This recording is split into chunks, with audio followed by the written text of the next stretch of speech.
when it comes to fashion and beauty, Scottsdale definitely lands a spot on the list, which is why Philip Manghisi knew Scottsdale was a location for his first brick-and-mortar store. Known within the fashion industry, Philip brings his talent and fine fashion style to his namesake store, Wunderkind. So Philip, welcome to the table. You grew up, I feel like, in the fashion world, and I say that because you grew up in New York City for like the first quarter of your life, moved to LA, now you're in Scottsdale. So tell me from the beginning, when did you fall in love with fashion? Fashion kind of grabbed me at a very young age. Okay. I have a mom who has always loved to shop, and that's really her creative outlet. She was always, she and my dad both worked growing up, but she worked kind of longer hours.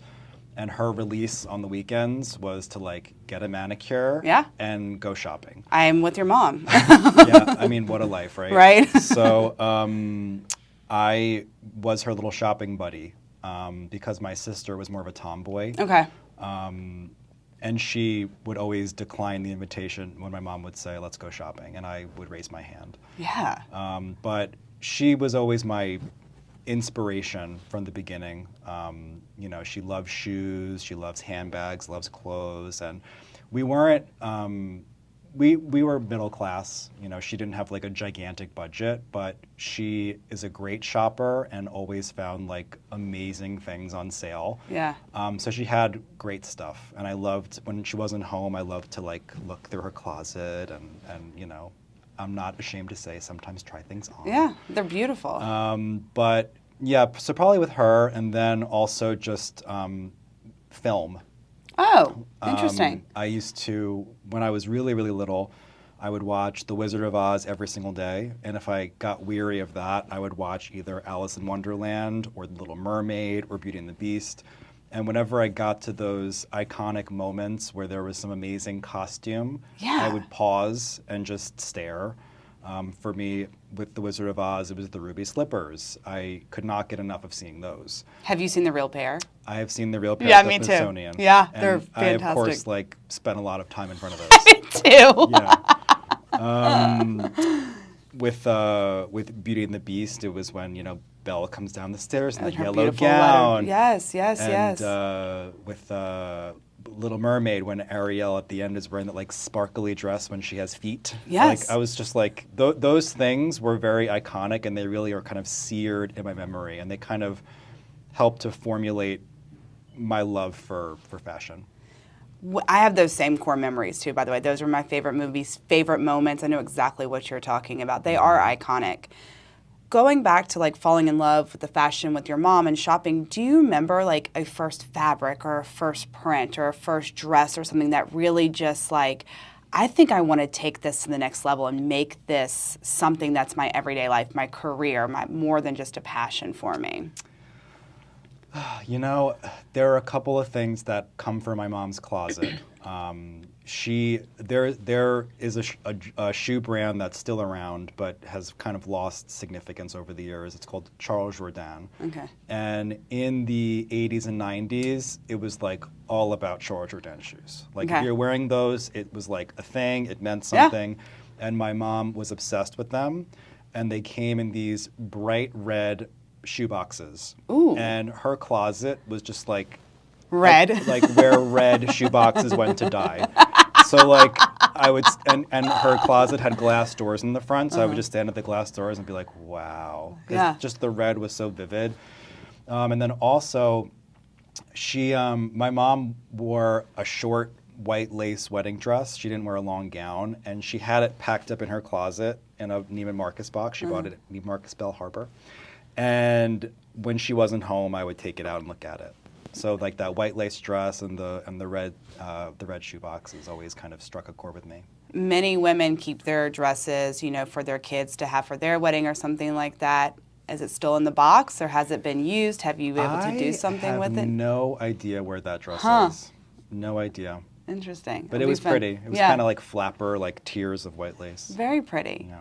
Well, how did you get into the fashion industry then? I mean, you started right out of high school, basically. Did you start working in retail in high school? Like when we all had those high school jobs or anything like that? Tell me how you got started. So my first job ever was an eBay lister for The red box shoes? no, not Redbox shoes. There was a woman who had a consignment store in my town that was called the Emperor's Old Clothes. I like that name. And I replied to an ad in some magazine or newspaper that wanted an eBay lister because I had been using eBay for a while as it was. I think I started working for her when I was like 14. Nice. And she would bring over these shopping bags full of clothes, and I would take pictures of them and measure them and list them on eBay. And that was where I really started to like touch, and like really, she was bringing me like Hermes dress shirts, and like she was bringing me like expensive clothes. And that's when I started to really have a familiarity with those pieces.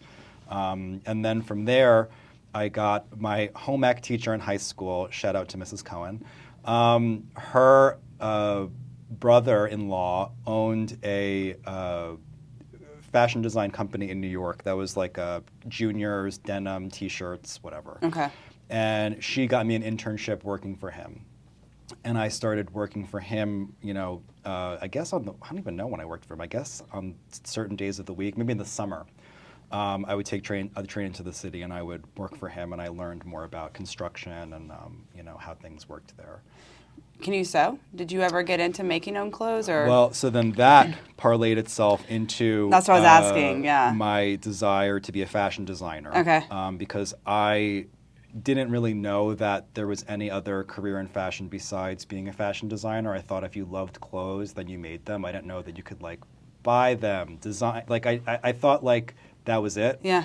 So I started taking weekend classes at the Fashion Institute of Technology in New York, where I learned how to draw, how to sew, how to make patterns, and how to do draping, which is, these are kind of the big pillars of fashion design. So I started doing that, and then I went to FIT. I got in for the fashion design program, and I learned fashion design there.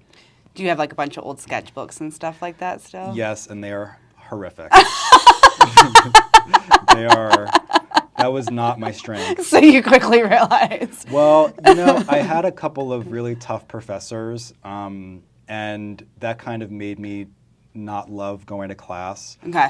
But also I just kind of realized that the design portion of it was not for me. That's fair. I loved clothes, and I loved being in stores, and I loved shopping, and but making it wasn't really what I wanted to do. I didn't really feel like I had anything to say. I felt like all the clothes were already out there that I would have designed myself. Interesting. That's a different way of looking at it, but I can understand why you thought that. So you went to FIT, and then you decided to become a buyer at that point. Well, I was attending FIT for fashion design, and I heard of this store called Jeffrey that was in the Meatpacking District in New York. And I walked over there one night after class, and I fell in love with the store. I thought it was unlike anything I'd ever seen before, because it was. And I made it my mission to work there in some way, shape, or form. And I started working there as a cashier when I was 19. And then I worked my way up to becoming a buyer there. That's where you got your name, Wunderkind, isn't it? That Tell me about that. So I started working at Jeffrey when I was 19, and I was a cashier. And I was a cashier for, I feel like it was like between 4 and 6 months. And then after that point, Jeffrey, who is a real person, asked me if I wanted to work on the sales floor. And I started working on the sales floor when I was, I guess, 19 and a half. Did that for about a year. And I sold women's shoes and handbags. And then in a very fateful turn of events, I went on a buying trip with Jeffrey and David. David was his right-hand man. And I turned 21 on that trip. Oh, wow. And on that trip, we worked Memorable well together. trip in so many ways, yeah. Totally. But we worked well together, and they asked me to come on the next trip with them. And then after that, a few months later, they gave me the position full-time. But since I began so young, the word Wunderkind in German means child prodigy. or somebody who has accomplished things at a very young age. And Jeffrey often referred to me as his Wunderkind. He's not German, but it's a a well-known word. So basically, the name of the store is a tribute to him because he really started my career. He gave me the chance. I had no merchandising or buying background, and he could see that there was something in me. So I kind of wanted to name the store after him because it felt like the right thing to do. Do you consider him a mentor in your life? Always. Yeah. Yeah. You are known now in the fashion industry as a person with exquisite taste, and when being one of the top buyers, you've gotten to see fashion lines and gone behind the scenes. Some of us can only dream of, me being one of those. What's your secret? Oy. Wait, that's your secret? I think that I must have, it's hard to measure good taste, right? I think it's very subjective. Right. But having worked for some really brilliant retail minds in my life and having learned from their good taste, I would imagine that I have good taste. People tell me that I have good taste. I guess I do. So that's definitely helpful to further myself in my career. But I think also I am not the typical fashion person. Okay. You can't see me, but I'm making air quotes. Yeah. What do you mean by that? People who work in fashion are widely thought of as like vapid and like difficult and unkind and above it and over it. And I'm just not that person. I love what I do. I love fashion. I love talking to people, meeting people. I'm never like rude and in a rush. I've been able to build my reputation for being like a decent, nice person who just is happy to be there and still feels very humbled to be able to do what I love to do. Always appreciative, yeah. Yeah. What does fashion mean to you? Fashion is my creative outlet. Whereas my, mom's creative outlet was shopping, I guess fashion broadly is my creative outlet because I feel like it's a place where I can excel and a place where I've seen so much and I have so much knowledge inside of me. It's my favorite form of art because this is like a Devil Wears Prada quote, but you live your life in it. It's art that you get to wear. So to me, it's basically like being really, really obsessed with a certain form of art. I love that. What does Scottsdale fashion mean to you? Scottsdale fashion, to me, I guess means my biggest opportunity. Interesting. Because the reason for me to open a store here, I've been traveling here for years. I love Scottsdale. I didn't just like blindly point at a map and say, I guess I'll open a store in Scottsdale. I hope not. No. Although you did pick a good one, so I'm not going to argue that. But I love it here, and I have always felt like there was a real need for a store like mine, one that has a point of view with a buyer and an owner who lives here and interacts with customers and, hears feedback, whether good or bad, on a daily basis and meets customers. And the problem with other stores that are here, which are great, by the way. I love department stores. I've been shopping them for years. I love other specialty boutiques here. The bigger stores, their buyers don't live here. So they buy. Interesting, okay. For example, Neiman Marcus is headquartered in Dallas. Right. So their buyer lives in Dallas, and they are in charge of buying, say, women's knitwear for like 20 stores. So they just pick what they like, and they just like filter it to the different stores. But, they don't really. Every region is different. Every region is different. Every region has different tastes, different needs, and different people shopping in. Some stores have much older clients, some have much younger clients, some have much heavier clients, much skinnier clients, tall, short, whatever. And it's really hard to digest that information if you don't live in the place where your store is. So for me, it's a big opportunity because I can be here and I can meet people and I can course correct, and that's where I think I have the leg up I like that. That's true. We're going to take a short break. When we come back, I want to talk about your store, and this is your very first store, so I want to hear about how that's going. So let's take a short break. We'll come right back. Okay. You're doing great. All right. I'm sitting here with Wunderkind himself, Philip Manghisi. Philip, you opened your store this year, the beginning of 2022. It's your first brick and mortar store. Why now? Why are you ready to go out and make a name on your own? Well, I began my career working for Jeffrey, and I worked there for 9 happy years. And if I lived in New York and if I never moved to Los Angeles, I would probably still be working for Jeffrey. What made you make that move then? I was just burnt out. Okay. I'm from Long Island. I went to college in Manhattan. I lived in Manhattan for 10 years while going to school and working for Jeffrey, and I was traveling back and forth to Europe about 8 times a year from the East Coast. And I was just kind of like done. Yeah. Like, I love New York, and I'm happy that I lived there. I think everybody should live in Manhattan for, like, whether it's a week, a month, a year, or plus of their life, but then leave it. Yeah. Love it and leave it. Love it and leave it. So I was burnt out, and, you know, I'd always loved Los Angeles. It seemed like a great place to go and have a different kind of life. And I moved there. Probably the smartest thing I ever did. Nice. And I started working for Elise Walker, who is a friend, somebody that I've known for years just from being in the same business. Mm-hmm. And I worked for her as a manager in her store and then a buyer for 5 years. And then, what was the question? How did you, why was now a good time to open the store? Okay, so I was working for Elise, and we were closed down in LA from like maybe March 15th to about like end of May or early June. Because of COVID Because and of everything. COVID. Okay. But as soon as the store reopened, we were seeing that this luxury client that I service hadn't lost the appetite.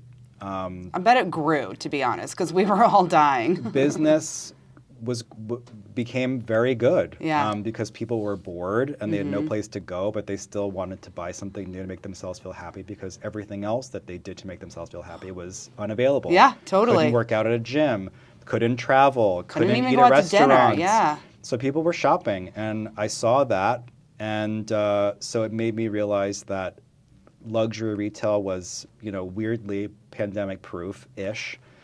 And I had that in the back of my mind. And then one day I had some time to think, and I thought, I love what I'm doing. Is this what I'm going to do forever? Am I just going to be a buyer for somebody else forever? Like, is that? And if the answer was yes, what a great career. I've had a great time doing this. But for me, the answer was no.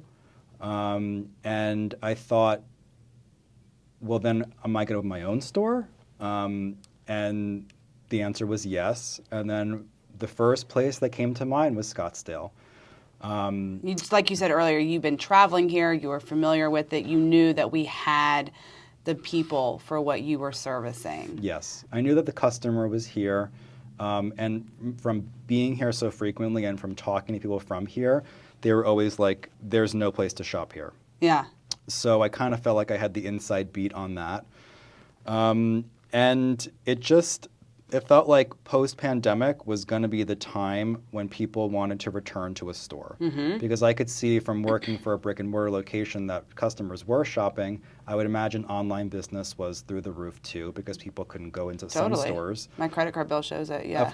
No, people were for sure shopping online too. Yeah. But I could figure that once, you know, mandates ended and people didn't have to wear masks and there were no more lines in front of stores, people were going to want to like poke their heads in again, you know, and see what was new and touch something special and have a conversation with the salesperson and have a good time instead of just adding to cart and having come to your doorstep. Well, you've done that. I've been to your store, Wunderkind. It's absolutely gorgeous. You said you've had a hand in every single thing, from picking out the place to the lighting to the everything that goes in. You've been buying for yourself finally, right? Yes. Tell me what we can expect when we walk in there. I guess you can expect a very pretty store. It is gorgeous. That's an understatement, yeah. Thank you. You do feel luxury right when you walk in. I felt beautiful walking in, right? And I Love to hear that. yeah, I really was. And it wasn't, everyone was so open and welcome. Even if you can't afford everything in there, it doesn't matter to you. You believe in beauty and fashion and feeling beautiful, and I felt that walking into your store. Well, I love to hear that, because that was very important to me. I did not want, and I do not want, my store to feel fancy or precious. You know, I don't want people to feel like they can't touch anything and they can't just come to look. I mean, that's how I learned about fashion, was shopping, you know, going into stores that I could never afford, like the shopping bag in. And, you know, I want people to feel educated when they leave, and I want them to see something they haven't seen before. And also just to know that everything picked in the store is picked by somebody who has been doing this for a long time, who knows what's good and what's bad in terms of clothes, and knows what has longevity, and also lives here and thinks that this is going to be for your lifestyle. I didn't pick these things for somebody who lives in Kalamazoo. You know, I picked them for people who live here or visit here. You really know your target audience, and that's who your store is for. Yes. Well, talking about the people that you hire to work for you and stuff like that, how are you, I know you're super young, but you really are one of the mentors and really looked up to for this next generation. How are you taking your ability and your knowledge and teaching these people coming out of fashion school, or teaching the kids that are, you know, were you as a little boy to become, you know, in the fashion industry? Well, everybody who works for me has never worked at a store like this. There are several in the U.S. It's called a specialty store, a luxury specialty store, and they exist in, you know, many major markets. And I think just by having people that are working for me have worked for big companies. Okay. So being able to just work in that kind of environment in itself is an education. Yeah. Where they can go up to the owner and be like, we need more of this, and I'm like, okay, buy it. You know, they don't have to ask 75 people to buy some more paper for the copy machine. An email to an email to an email. Yeah. Like, my customer's birthday is tomorrow. Can we send her flowers? Sure. You know, like there's no hierarchy. So they're learning this kind of mom and pop approach to taking care of customers, and seeing the owner like in the store, talking to customers, putting shoes on their feet. Just seeing that level of service, I think, you know, will teach them like a lot. When I went in there, it was in the middle of the day. There was a couple customers, but you were folding shirts to put on the rack, or you were putting on the counter. Everyone was working together. They were all encouraging. One girl was going around for social media, taking videos, and like, oh, that looks cool. And she's like, well, I'm going to turn it this way really quick. And so another guy went and turned the shoe a different direction. And it was really family. It just felt family. It felt loved, and it wasn't chaotic. It was just plain simple, and what the fashion spoke for itself. Yes. And I think that's really key, you know, to make anyone feel welcome to come in there. And I very much think that that's what your store, you know, encompasses. Thank you. A little bit more about you. Do you have a favorite designer? Can you name just one? I promise I'm not to tell and call all the others out. I love all of my children. Does it go through like a season, like this season I love this guy or this gal, or does it change? If so, has there been a favorite fashion season that you remember vividly? I mean, from what I carry, I think one of my favorite brands has always been Alaya. Okay. Which I'm the only store in Arizona that carries this line. I just think it's like super chic, and any woman who puts it on is like an ace. Yes. You know, it's just an amazing fitting line. I love everything they do. I love their clothes, I love their shoes, I love their bags, and I feel like it really transforms the wearer. Yeah. And that's what I appreciate the most about it. But, you know, like I said, I love all my children equally. I love that. I think you just nailed it on the head. When you put on something, it changes who you are from the inside out, and that represents how you hold your head up, how you put your shoulders down, or anything, you know. It completely changes your day when you put on something that you feel comfortable with. How do you teach people to enjoy fashion or for themselves? Well, we try to, I think we take the lead from our customers, right? So if we have somebody who comes in and they're looking for something to wear to a wedding, I'm not showing them a jean. You know? Yeah. Like, unless they say, by the way, on top of the wedding, I also need some jeans. Yeah. So we take the cue from them, and then once we had them in the fitting room, we could see what looks good on them. We only show them things that we think look like them. Good. Sometimes we may challenge them a little bit, but I think letting the customer tell you what they want and helping them instead of just like showing them random things, I think that's how you really make customers feel like they're getting the best service and that you're not just trying to like throw a bunch of stuff at the wall and see what sticks. Yeah, I like that. That's very true. What can we expect this fashion season coming up? The spring, summer line. What colors, what prints, what's going on? What can we expect to see? Well, I always buy a lot of color. I love color, which is great because what I've learned from being here is that this is not a very black place. I mean, you're wearing a black top, but generally speaking, people here are more into like white, light colors. You know, it's not really a dark, kind of heavy environment, which I love. Yeah. I've got a couple pieces of art in the store that are rainbow. Like, I love rainbow. Yeah. So lots of color. I'm trying to think of what other big trends are. When you ask my son what his favorite color is, he says rainbow. He's love like, rainbow. Yeah, he's like, rainbow's my favorite color. Yeah. You know, he's like, everything about it, all the colors. Yeah, that's my son too. But I guess the main takeaway is probably color. Yeah, I like that. Yeah. I love a bright pop of color. You know, that's what I like too. Well, before we leave, my favorite question to ask, and you're kind of new here as a permanent resident, but what is your favorite Scottsdale vibe? What do you mean by that? Like, what's your favorite vibe about Scottsdale? When you think of Scottsdale, what's your favorite thing about it? My favorite thing, honestly, is every sunset. Which is beautiful color.